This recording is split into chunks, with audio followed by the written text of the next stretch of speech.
Hola, mi nombre es Santiago Tamus y comenzamos con otro análisis del mercado. Mercado argentino fuertemente afectado por el mercado internacional. Un cisne negro que provino de China en una semana clave, dado que se presentan balances de gran parte de las principales empresas de tecnología que cotizan en el mercado norteamericano, en el Nasdaq, y simultáneamente, día 29, comienza la primera reunión del año de la Reserva Federal de Estados Unidos, en donde se definirá si mueven o no las tasas de interés hacia abajo. Bueno, entonces comencemos. El Nasdaq fue golpeado durante el día de la fecha por una noticia y es la aparición de un producto de la empresa DeepSeek con la posibilidad de reemplazar a el producto estrella de OpenAI en el sentido de brindar un servicio igual o superior, y la realidad es que lo probé durante el día para ver cómo funcionaba y es ChatGPT mejorado. Uno podría estar pensando que es lo mismo o incluso mejor por las respuestas que da en cuanto a funcionalidad, pedidos de determinados desarrollos y la respuesta inmediata y fácil de poder ser aprovechada. Entonces, si aparece un nuevo producto que reemplaza o que sustituye al ya existente, pero lo más interesante es que es mucho más barato en su producción, hablando de una diferencia de 100 a 5 en lo que fue la inversión necesaria para desarrollar el producto. Por supuesto que todo lo vinculado con el producto más caro pasa a tener una depreciación en sus precios, sobre todo porque OpenAI tiene código cerrado, mientras que este nuevo producto de la empresa DeepSeek, lanzado 20 de enero, habían hecho otro avance sobre final de diciembre y es una empresa que no llega, si no me falla en lo que he recabado de información, a los 2 años de existencia, como dije, proveniente de China. Y lo más interesante es que se nutrió para comenzar en lo que es su investigación y desarrollo de producto del código abierto de Meta, bien, de la inteligencia que desarrolla Meta. Bueno, esto golpeó esta, esta incursión de este producto y la facilidad de uso ha hecho que el Nasdaq en conjunto disminuya en el día de la fecha a un 3%. Pero ¿qué es lo que pasó? Nvidia tuvo una caída del 17%. En el postmercado, acá estamos viendo que tenía un rebote del 3,6%. Es más, lo está teniendo en este momento a ese rebote. Este gráfico es obtenido hace un pocos minutos atrás. Entonces, vemos que la empresa Nvidia tuvo un retroceso importante. Estamos hablando de 600.000 millones de dólares de pérdida de valor para Nvidia. Nvidia es la empresa más valiosa en este momento, lo era hasta justamente este golpe de mercado que implicó entonces la caída en particular de las acciones de Nvidia y por otro lado la caída del Nasdaq, que podemos estar viendo otra vez que es una caída. Empieza el día con una caída en forma vertical, vertical, porque el Nasdaq, si vemos a 5 días, su caída es del 1,4%, o sea que venía bien desde la asunción de Trump. Es más, semana pasada se habían anunciado inversiones por 500.000 millones de dólares, todo vinculado con el desarrollo de inteligencia artificial, y la caída de hoy de Nvidia implica la pérdida de 600.000 millones de dólares. Para tomar la dimensión de esto, es un PBI de Argentina, para vincularlo con nuestra economía. Esta IA de China está desarrollado en 5% de los chips en comparación con los necesarios para el desarrollo de OpenAI. Esta información la recabé hace poco de internet, buscando un poquito la historia, por qué fue esto, justamente por la restricción que hizo Estados Unidos a la posibilidad de que empresas chinas puedan obtener chips que permita el desarrollo de inteligencia artificial. Era para aletargar el desarrollo de la inteligencia artificial china. ¿Qué es lo que hicieron? Solamente obtuvieron 10.000 de estos chips, entiendo que es una cantidad insuficiente relacionado con lo que compran otras empresas norteamericanas o vinculadas para poder llegar a una expansión de sus desarrollos de tecnología, de inteligencia artificial, y supieron cómo, con esta limitación en hardware, y mucho desarrollo de software, con una evolución que quizás es mucha de prueba y error, eso es lo que hicieron sobre todo, igual a avanzar a generar un producto igual o superior de OpenAI, vuelvo a decir, aprovechando incluso el código abierto de otros proyectos de inteligencia que estaban disponibles.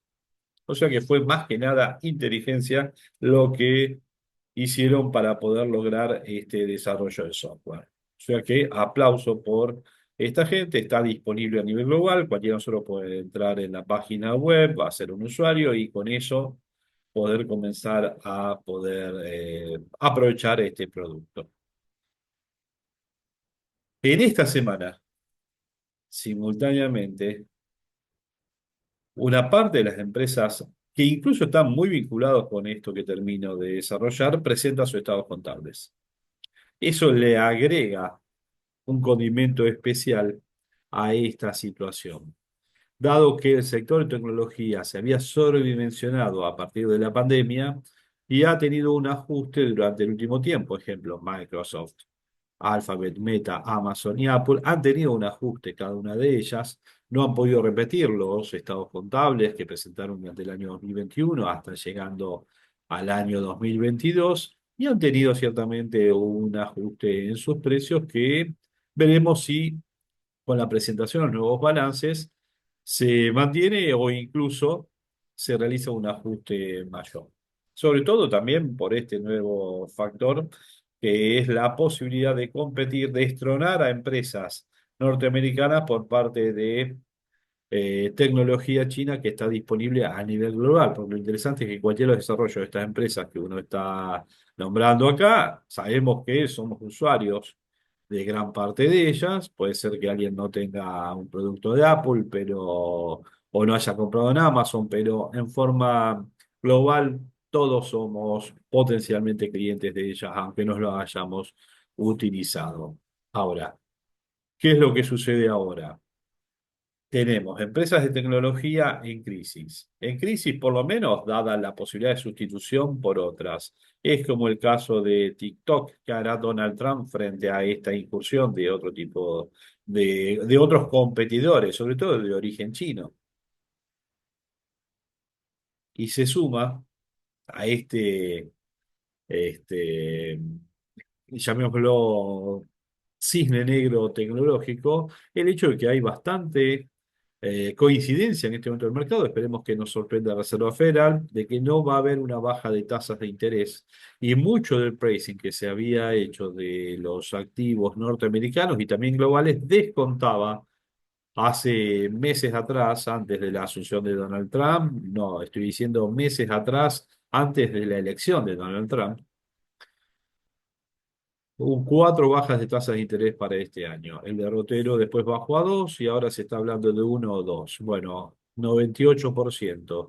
Hay coincidencia de analistas norteamericanos que no van a bajar las tasas de interés en la reunión que empieza el 29 y que culmina el día 30. El press release lo van a poder ver.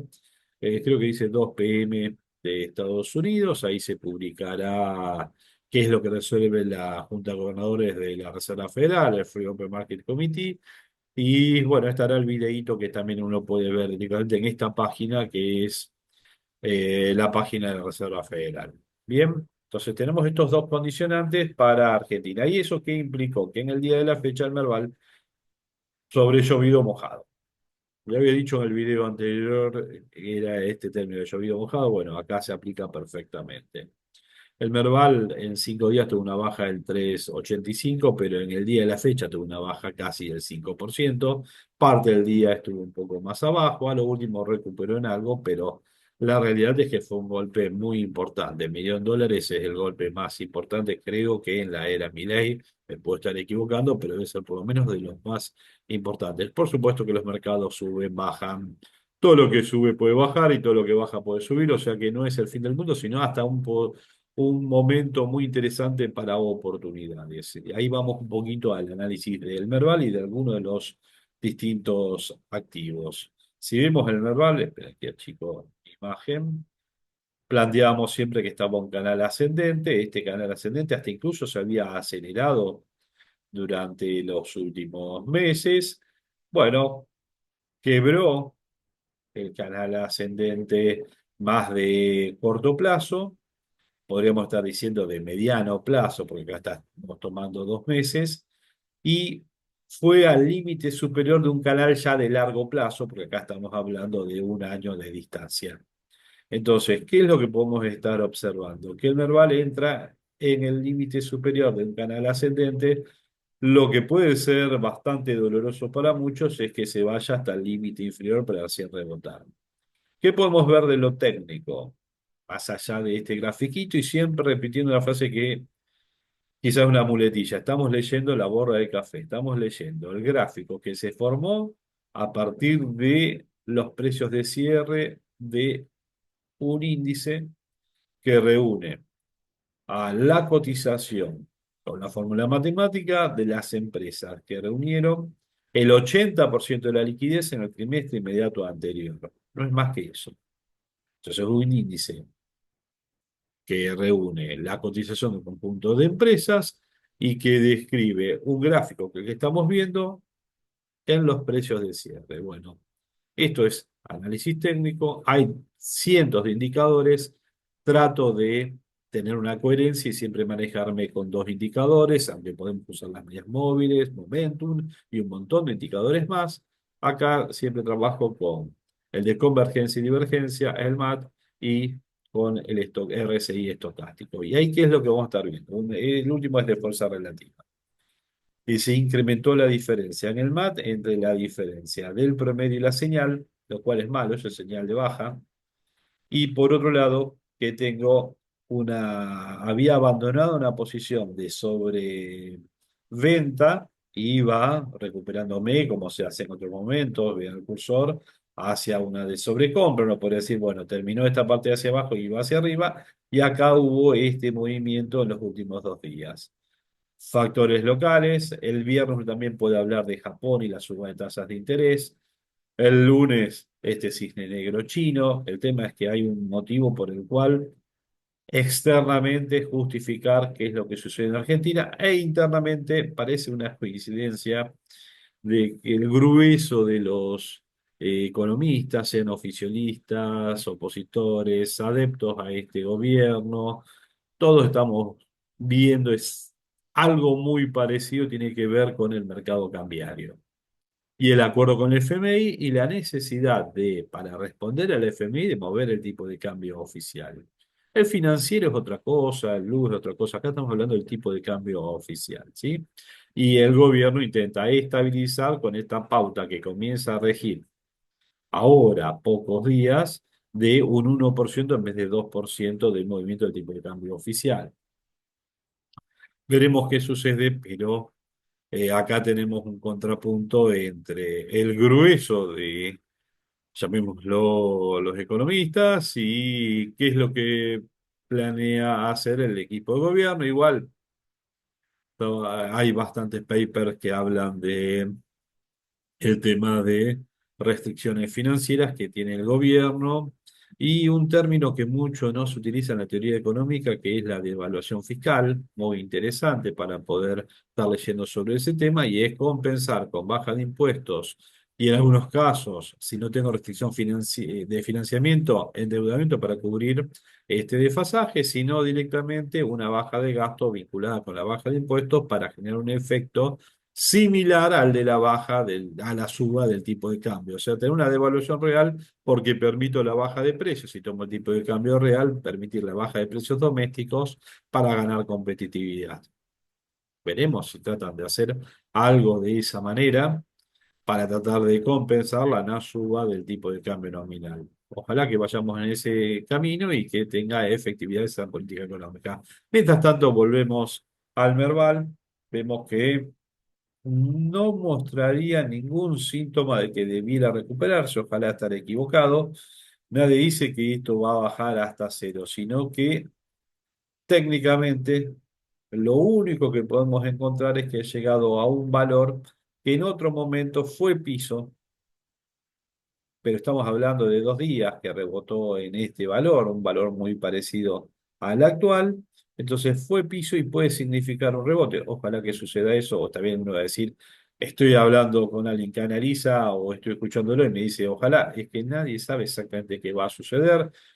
Mañana empezamos el día con la publicación del boletín oficial de una nueva medida y esto tiene otra repercusión. Se anuncia el acuerdo con el FMI con 25.000 millones de dólares frescos y esto tiene otra repercusión, así como también cualquier otro tipo de factor que hoy desconocemos y que mañana puede estar internalizado en los precios de los activos. Recuerden que los precios de los activos son expectativas. Si las expectativas son negativas, el precio de los activos bajan; si las expectativas son positivas, suben. Así que este modelo continuamente se retroalimenta por nuevos factores que hacen a la expectativa. Incluso otro canje de deuda en pesos que implique alivianar más el horizonte fiscal del gobierno. El de la semana pasada no tuvo tanta aceptación. ¿Quién no dice que esta semana hay otro canje de deuda que tenga más efectividad en sacar obligaciones de corto plazo y, despejando ese panorama, mejore las posibilidades de pago de los bonos del Tesoro argentino y eso baje el riesgo país con una gran suma de bonos? Entonces, todo puede pasar. Con retroalimentación del modelo, uno hace un análisis, primero mirando la borra de café y segundo con la información que está hasta este momento. Hasta este momento, estamos hablando a la noche del día 27 de enero, no hay una información que cambie el panorama. Puede haber un ajuste un poco mayor y eso da más oportunidades para comprar activos baratos que hace 2 semanas valían 30% más. Esa es la parte interesante a la cual uno quiere llegar.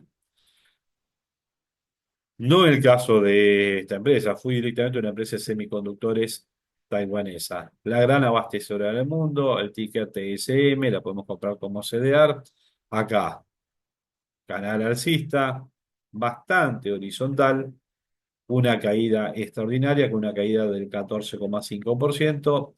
Lo mismo pasó con Nvidia, lo estamos viendo con TSM, una empresa que abastece el mundo de semiconductores y confío el desarrollo de inteligencia artificial y que se requieren chips y distintos productos. Esta es la empresa que produce a nivel mundial para el mundo occidental, e incluso también para China. El tema es si son necesarios tantos como los que se preveía que tenían que producirse, dado que ahora puedo generar el mismo producto, y ahí está la esencia, con un 5% de utilización de chips. La demanda de esta empresa tiene que bajar. Si baja la demanda, o bajan los precios, bajan las cantidades, van a bajar los ingresos. Hay que ver qué pasa con su estructura de costos. Significa que si ganaba plata va a pasar a perderla o a ganar menos. En ese sentido, el precio de la acción va a estar ajustando. Bien, entonces, si uno habla de fundamentos más allá de análisis técnico, acá es una empresa que, salvo que aparezca otra información, se dispara, esta es una empresa perdedora. Veremos cómo sigue evolucionando. Quiero ir a una empresa que sea estable en este contexto. Buscando, uno encuentra empresas que son estables. Como uno habla siempre uno de Coca-Cola, etcétera. Visa.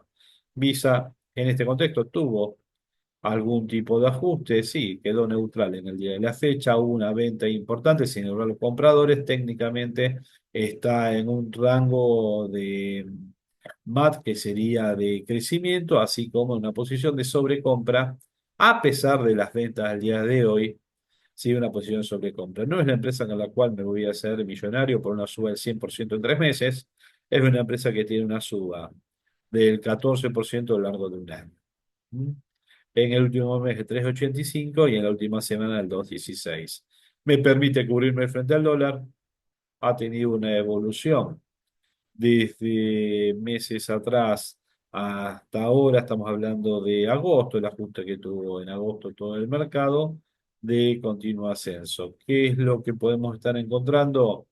Que una empresa puede servir como refugio para el capital si no quiero pasarlo a pesos y meterme en un activo en pesos como un fondo común de inversión en pesos o algún activo como un título que ajusta por ser, mientras que espero que el mercado termine de ajustar. Lo puede hacer durante un día, lo puede hacer hoy, lo puede hacer durante 3 semanas. El ajuste del merval puede ser importante si no hay algún tipo de nueva info que lo revierta. Así que a tener en consideración e irme a algunos activos de resguardo, por más que haya una recuperación en un día. Puedo irme a activos de resguardo ¿para qué? Para comprar más barato lo que quiero comprar. Si tenía Banco Macro, lo vendía a 13, a 14, a lo que sea, y hoy lo veo a 11.200, no necesariamente lo tengo que comprar a 11.200. Está bien, si hago trading puedo comprar y vender, pero puedo quedarme esperando a ver si hace otro ajuste, no sé, hasta 9.000. No sabemos hasta dónde puede ajustar. Quizá hoy sube un 10%. Si hay una nueva información que hace un ajuste, que mañana, día martes, vemos que empezamos el día con esa información, bueno, se puede haber duda del 10%. ¿Mm? Banco Macro justamente lo tenía en mente porque lo había estado separando para esta presentación, una caída en el día del 6%, una caída en la semana de casi ese mismo 6% y en el mes del 4,5%, o sea que estaba subiendo acumulado en el mes. Tiene una suba del 176%. Esta empresa siempre la destacamos como las empresas que más suba han tenido. Está bien, anualizado se va corriendo y va bajando esa pauta. Ha tenido hasta una pauta interanual de más del 300%. Ahora, ¿qué es lo que sucedió? Y bueno, otra vez, abandonó el canal alcista que tenía antes, no lo grafiqué para no llenar de líneas de más. Había llegado al máximo de un canal alcista, se fue a el canal que había abandonado hace un poco más de un mes. Lo que podemos observar es que hay un volumen creciente con una caída del 6%, como en el caso de el Merval que había visto antes, llegó justo a un valor muy cercano a lo que ha sido un piso en otro momento, pero también fue el último piso que tocó para después rebotar. Veremos si funciona como piso los 11.400, 11.350 y hay un rebote en el día de la fecha o lo quiebra. Si lo quiebra, podemos tranquilamente irnos a un valor que esté por debajo de 10.000. Ya tenéis paribus esperando que surja otra información para revertir este movimiento. En términos de indicadores, estamos en la posición de sobreventa, el caso del RSI, y aumentó la diferencia entre el promedio y la señal, el caso del MAT. O sea que ahí estamos con una posibilidad de que técnicamente igual esta posición de sobreventa no se mantiene muchos días. Si vemos la historia, por lo menos de casi el último año, había pasado casi sobre abril, si no estoy viendo mal, había pasado también más sobre mitad de año y después comenzó su ascenso a irse una de sobrecompra. Veremos qué es lo que sucede porque este ajuste del Banco Macro ha tenido ya más de un mes de movimiento en el RSI, a pesar de que subía, se iba manteniendo ya, abandonó la posición de sobrecompra, hace más de un mes que no está en esa situación, ahora está en sobreventa, puede prolongarse el tiempo, se puede prolongar, puede tardar unas semanas más en abandonarlo. Lo interesante es que combine una baja de volumen en caso de una baja o un aumento de volumen en caso de la suba, que el MAT empiece a dar acá una señal de que empieza a achicarse la distancia entre el promedio y la señal y que el RSI comience a abandonar. Ahí tranquilamente uno puede estar pensando, y por supuesto que esto es solamente ilustrativo, no es un consejo de que puede estar retomando la acción de Banco Macro esperando una recuperación. Por supuesto que esto es técnico, después tendría que ver los fundamentos que justifiquen que el Banco Macro tenga que valer más precios. Si se llega a aumentar el default de las empresas del agro, el Banco Macro es uno de los acreedores y no puede cobrar. Si sucede que está lleno de bonos y los ajustes, los canjes que le ofrece el gobierno son perniciosos en términos de activos para el Banco Macro, en términos de flujo que va a cobrar y es lógico que pierda valor. Entonces participa en todos los canjes del gobierno, acepta todos los canjes y son con menos flujo, estoy por cobrar 100 y paso y canjeo mis papelitos por otro que me dan 70. ¿Cuánto vale mi activo? Y bajó. Puede ser que al valor de mercado de hoy vale lo mismo, pero en valor técnico y en flujo a cobrar, y 30. Y eso es lo que ha sucedido con el canje de la semana pasada y veremos qué sucede si hay canjes esta semana. Pero entiendo que el gobierno está muy interesado en canjear deuda de muy corto plazo, como el T2X5 que vence ahora durante el mes de febrero. Empresas que uno muestra como perdedoras, que parecía que podían estar recuperando valor por las medidas de la baja de retenciones al agro. Bueno, sí, tuvo un día de recuperación. Tuvo un día de recuperación la empresa de Agrometal y lo que recuperó un día lo perdió más que lo perdió el día anterior. En la semana igual queda con una suba del 2,83%, pero la caída del día 27 o del día de hoy ha sido una caída del 5,61%. había abandonado un canal descendente, uno decía, bueno, puede comenzar un canal ascendente, como lo había hecho en esta parte de acá. Lamentablemente parecía, y parece todo que fuera a revertir y comenzar a subir estas últimas noticias y el análisis más pormenorizado de esta baja de retenciones y la no tanta efectividad en cuanto a mejora de rentabilidad para todo el sector agrícola, puede ser que esté implicando un poco convencimiento que la gente vaya a comprar más tractores durante el día, durante el año 2025. Veremos si es así o no, o si puede entrar mucha competencia del resto del mundo para abastecer al mercado argentino, quiero decir, de Brasil. Empresa que he analizado bastante y que somos bastante positivos respecto a sus fundamentos. Consultatio. Consultatio tuvo un ajuste importantísimo desde los cerca de 2.700 a el día de la fecha. Estuvo peleando bastante en los 2.400. Hay unos lugares donde figura, por ejemplo, la propia página de la Bolsa de Comercio de Buenos Aires, que figura el cierre en 2.410. Acá estoy tomando la info de Balance y da 2.395. En otra Salic también figura ese precio. O sea, tomemos el 2.395, una baja del 3,27%, una baja en la semana del 6,66% y una baja en el mes del 7,35%. Uno puede decir, la golpeó exactamente el tema del efecto de China. Puede ser un aliciente más. Técnicamente se colocó en el límite inferior de un canal ascendente. Veremos si opera como justamente ese límite inferior y rebota o lo quiebra. Si lo quiebra, podemos estar observando más posibilidades de ajuste.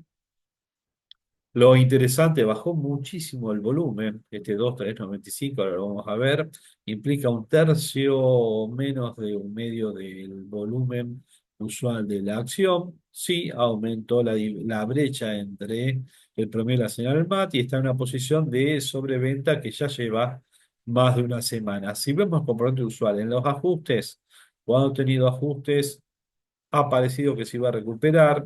Puede llevar fácil 2 o 3 semanas de ajuste.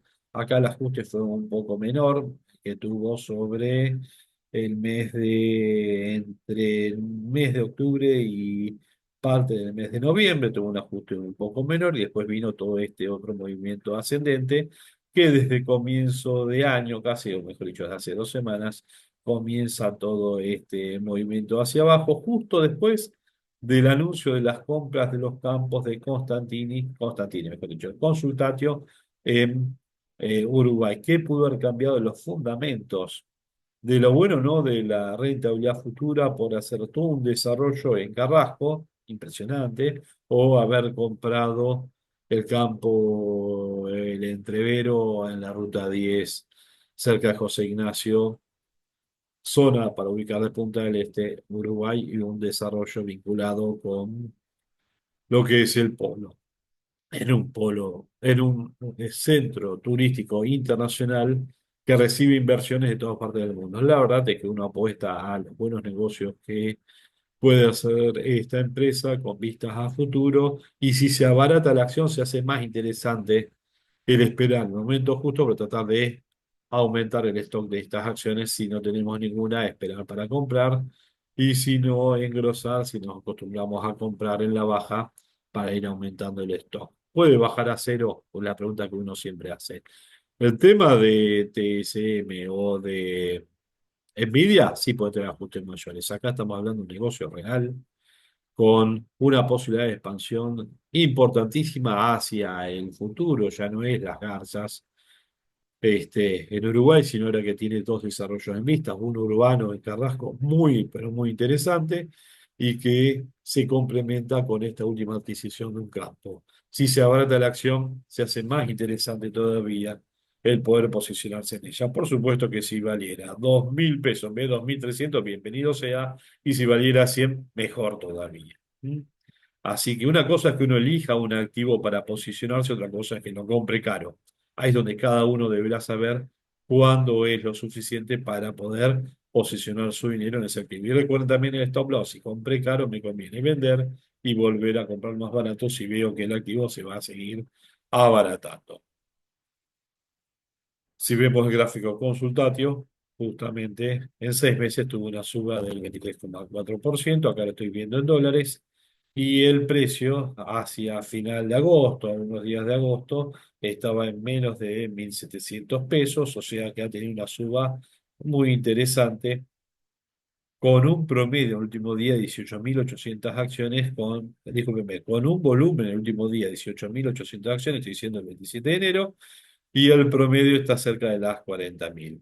Si vemos, si los estados contables no es una empresa que haya estado ganando mucho dinero durante el año 2024, estados contables son 2023, veremos el cierre de este año, pero los mercados son expectativas si uno se nutre no del pasado, sino del futuro y los negocios futuros que puede realizar una empresa. Mucho de reevaluación de activos tuvo que ver con los resultados en los estados contables de la empresa. Pero bueno, vamos a otro activo de refugio, ya que hablé de refugio, para hacer un video más corto de entre semana. Quien funcionó perfecto es el caballito de batalla, lástima que termina el 12 de abril, el PBA 25 de la provincia de Buenos Aires. Tuvo en este contexto una suba del 1,19% con una tasa implícita del casi el 34%. En el día de la fecha este activo estuvo en 1,013, acá está el valor, apertura 1,013, llegó incluso a un mínimo que estuvo casi en 1,1, un poquito por debajo, eso daba una tasa del 38%. En una Argentina que se espera que bajen las tasas de interés combinando con los propios canjes que se están lanzando, la baja del Prolimpec, aseguramos un 38% de tasa, aunque sea por los próximos meses, porque esto termina el 12 de abril, paga el capital y hay que buscar otro activo. Bueno, pero mientras tanto es una buena rentabilidad por lo menos esta parte del año. La complementación de este activo son los que pagan ser. El que funcionó muy bien también en este contexto, cuando todos los títulos en dólares tenían un ajuste, fue la versión más grande de la deuda de Buenos Aires, la de Nueva York. Empezamos a hablar de este título hace meses atrás, con tasas superiores al 20%, y su tasa está al precio del cierre del 14,04. A lo largo del día hubo un mínimo que lo acercó casi los 800 pesos, o sea que tiene una volatilidad bastante importante. Tiene posibilidad de ajuste y sería lógico que tenga un ajuste, lo cual lo hace más interesante porque un ajuste de precio puede subir esta tira cerca de un 15%. El próximo pago lo hace acá dentro de un par de meses. Siempre lo he dicho, es una buena complementación de una E38 que cada uno hace, o AL35, esos bonos pagan a comienzo de enero, unos meses después paga este bono, después tengo otra vez el pago de los AL y los bonos globales sobre mitad de año, o sea que cada 3 meses tengo un pago interesante de dólares si es que combino este bono con los otros y tengo una duration interesante. Las durations de estos bonos son a 5 años, 6 años, aunque tienen vencimiento al 2037. Ahora lo vamos a ver en el gráfico de bonos globales y los de ley local.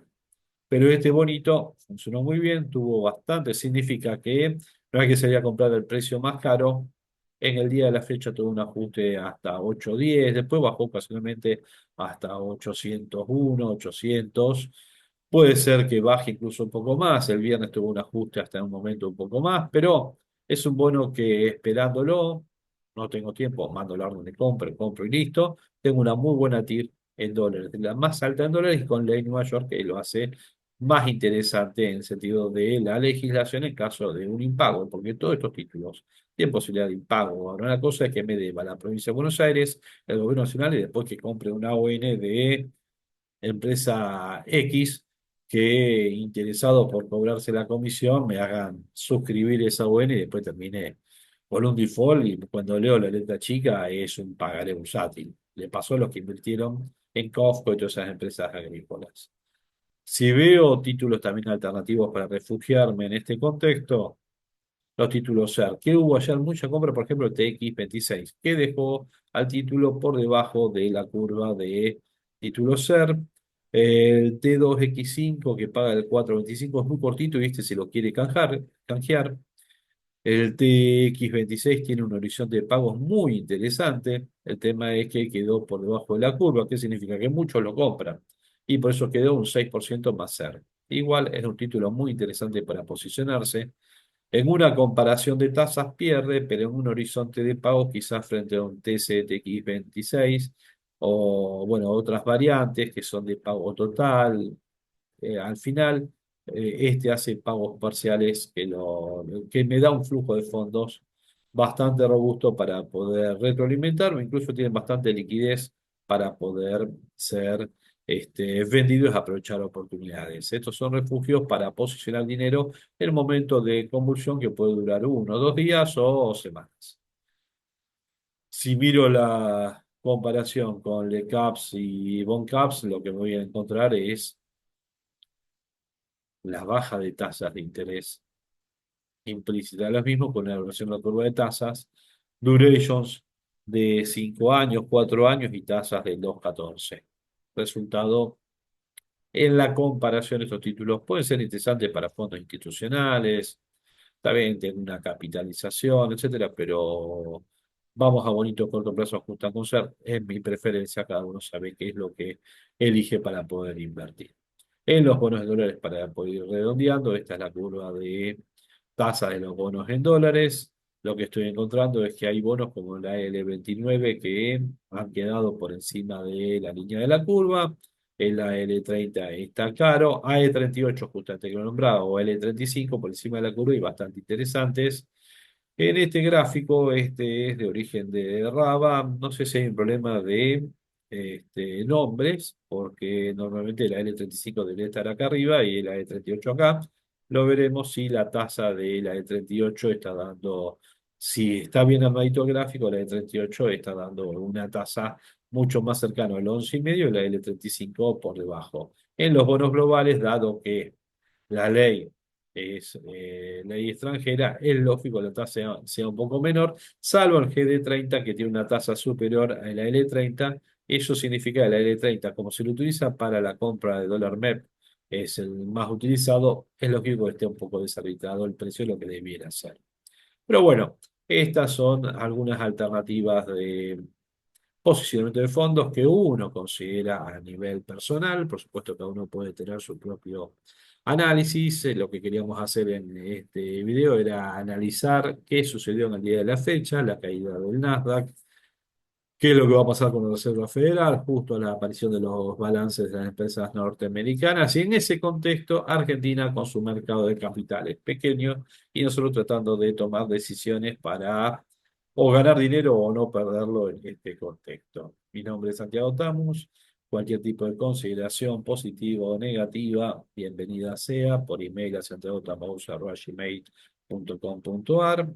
Y si no, pueden hacerla por debajo de este video, por supuesto, en la red social que lo estés viendo y en la página de consultorfinanciero.com.ar, en donde quedarán los datos del espacio de contacto para poder estar respondiendo. Mientras tanto, buenas noches y esperemos tener buenos negocios esta semana.